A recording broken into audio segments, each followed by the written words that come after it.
आदेश आदेश। जय माता दी आप सभी को।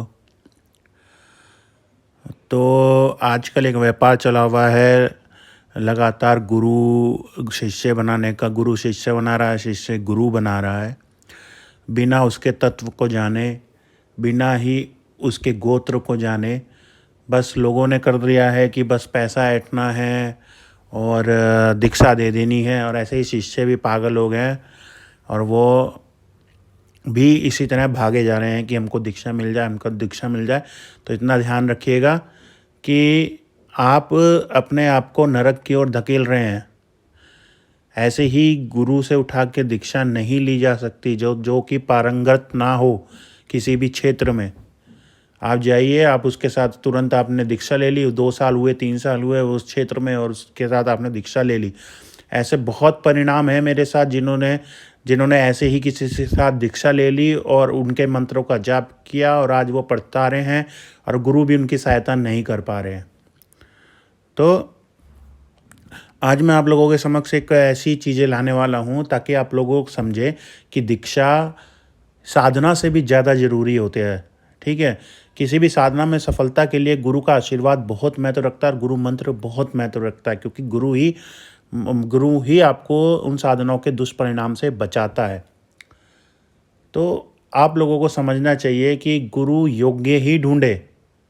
ऐसा नहीं कि गुरु पारंगत ही ना हो, गुरु योग्य ही ना हो, उसने वो साधना की ही ना हो और आप उसके उठाए हुए मार्ग पे चल रहे हो, और उस मार्ग पे चलने के बाद आपके जीवन को क्षति ही क्षति है। और आपके पुश्तैनी यानी आपके होने वाले आगे होने वाले जो भी आपकी पुश्तैनी या तो पिछली आपकी चली हुई आ रही, उसके बाद आगे होने वाली पीढ़ी, जितनी भी आपके आगे होने वाली पीढ़ी है, उसको तकलीफ़ पहुँचेगी।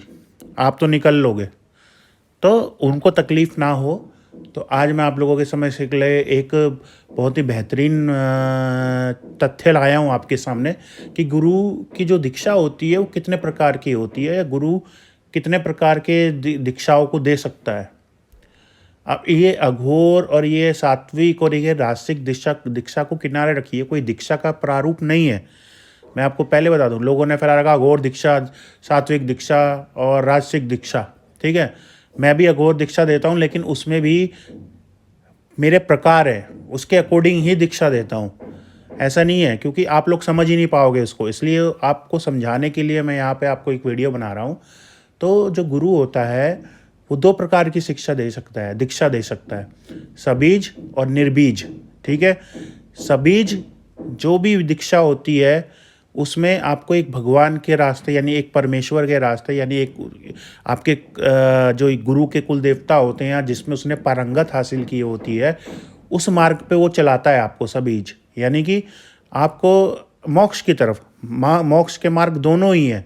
ठीक है, निर्बीज भी है और सजीव भी है, मोक्ष के मार्ग दोनों ही है। लेकिन सजीव मार्ग में आपको एक जिसको बोलता है ना कि बहुत जल्दी सफलता मिलना, यानी उसको बोल सकते हैं कि आप एक अघोर की दृष्टि से, कि अघोर क्रिया कलयुग में अघोर ज़्यादा प्रबल होता है, तो इसलिए आप उसको ये मान के चलिए। तो सजीव जो दीक्षा होती है उसके वो केवल और केवल उन लोगों को दी जा सकती है जो साधना करना चाहते हों।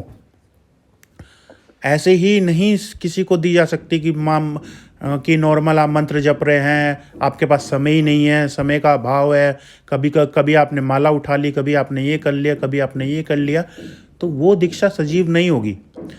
ठीक है, उसको सजीव दीक्षा नहीं बोल सकते। सजीव दीक्षा उसी को बोला जाता है जिसमें आप साधना कर रहे हैं। आप एक जैसे गुरुकुल में आते थे शिष्य, तो वो एक साधना के पथ पे आगे चलते थे। जिसको साधना में आगे जाना है उसको सजीव दीक्षा दी जाती है। उसके मंत्र भी सजीव होते हैं, गुरु द्वारा प्रदत्त होते हैं, गुरु के पुश्तैनी से चला हुआ रहा मंत्र होते हैं। अब दूसरी आते हैं निर्जीव दीक्षा। निर्जीव दीक्षा देखिए, एक तो रोगग्रस्त, वृद्ध यानी बूढ़ा, और स्त्री और बच्चे, इनको दी जा सकती है निर्जीव दीक्षा, क्योंकि इनको समय का कोई भी पाबंदी नहीं है।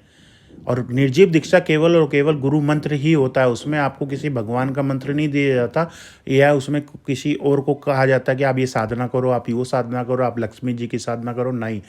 उसकी दीक्षा केवल उनको दी जाती है जिनको समय का अभाव रहता है, यानी समयाचार के अनुसार नहीं चलते, समय के अनुसार नहीं चलते। अब स्त्री है, उसको घर में बहुत काम होते हैं, या बच्चे चंचल होते हैं, आज छोड़ दिया उसके बाद परसों किया या तरसों किया, या एग्ज़ाम है, तो उनको होती है निर्जीव दीक्षा। तो उसमें उनको कोई पाप भी नहीं लगता है, ना उनके जीवन में कोई क्षति होती है, ना उनकी आने वाली पीढ़ी को कोई नुकसान होता है।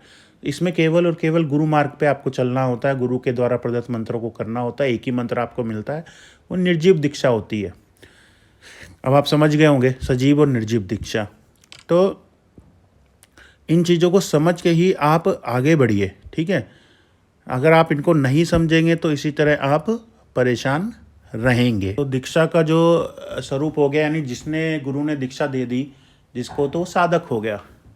तो जो साधक हो गया, अब साधक के भी दो प्रकार होते हैं। देखिए, हर चीज़ को मैं जितना आपको एक अंदरूनी बात बता रहा हूँ, एक गुप्त ज्ञान बता रहा हूँ, वो कोई नहीं बताएगा आपको, केवल और केवल लोग यहाँ पे दीक्षा देने में मैटर रखते हैं। तो साधक भी अब दो प्रकार का होता है, एक होता है शिव धर्मी, एक होता है लोक धर्मी। जो शिव धर्मी होता है वो सजीव दीक्षा के अनुरूप चलता है, यानी गुरु ही उसको पहचानता है कि हाँ उसके अंदर वो तत्व मौजूद है कि मैं उसको ये दीक्षा दूं या ईश्वर के प्रति इसको आगे बढ़ाऊं, यानी ये अपने मोक्ष के प्रति जल्दी जल्दी प्रदत्त हो जाए। साधु महात्मा ये सब सजीव दीक्षा के अंतर्गत आते हैं, जो केवल और केवल इनका लक्ष्य होता है अपने प्रभु को पाना और साधना करना। अघोर इसमें आता है। तो शिव धर्मी वो हो जाते हैं, ठीक है। शिव धर्मी में भी अब 3 प्रकार की होती हैं। इसमें बहुत लंबी वीडियो हो जाएगी, नहीं तो मैं आपको बता देता हूँ। इसी में आपको बताता हूँ कि शिव धर्मी और लोक धर्मी, इसमें भी एक दीक्षा होती है। शिव धर्मी यानी कि आपको अगर अपने परिवार से या अपने गृहस्थ जीवन में नहीं रहना है, गृहस्थ भी हो सकते हैं, शिव धर्मी गृहस्थ भी हो सकते हैं, ऐसा नहीं है कि गृहस्थ नहीं हो सकते, गृहस्थ भी हो सकते हैं, लेकिन उनको एक अपने आप को एक पूरी तरह से क्या बोलते हैं उसको, रूटीन में डालना होगा। आपको पूरी तरह से रूटीन में डालना होगा अपने आप को, तब जाके आपको शिव धर्मी के साधक कहलाएंगे आप। उसी प्रकार से लोक धर्मी क्या होता है कि आप गृहस्थ होते हैं, आप इसी लोक में रहकर अपने जो पुराने आपके ऊपर चले हुए आ रहे कर्म हैं, जो आपके पिछले जन्म के पूर्व कर्म हैं, उनको काटना, उसको बोलते हैं लोक धर्मी।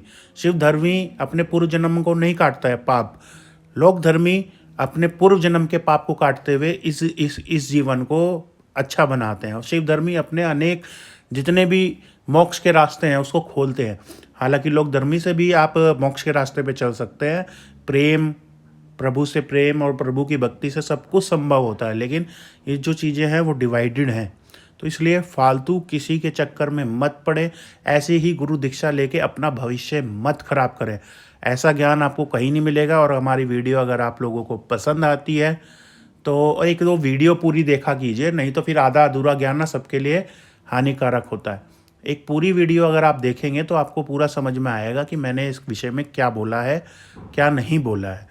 तो आप हमारे चैनल को लाइक करो, सब्सक्राइब करो, और कोई भी समस्या हो तो मेरा व्हाट्सएप नंबर है, आप उस पर मैसेज करके अपनी समस्या का समाधान पा सकते हैं। अलग आदेश। जय माता आप सभी को।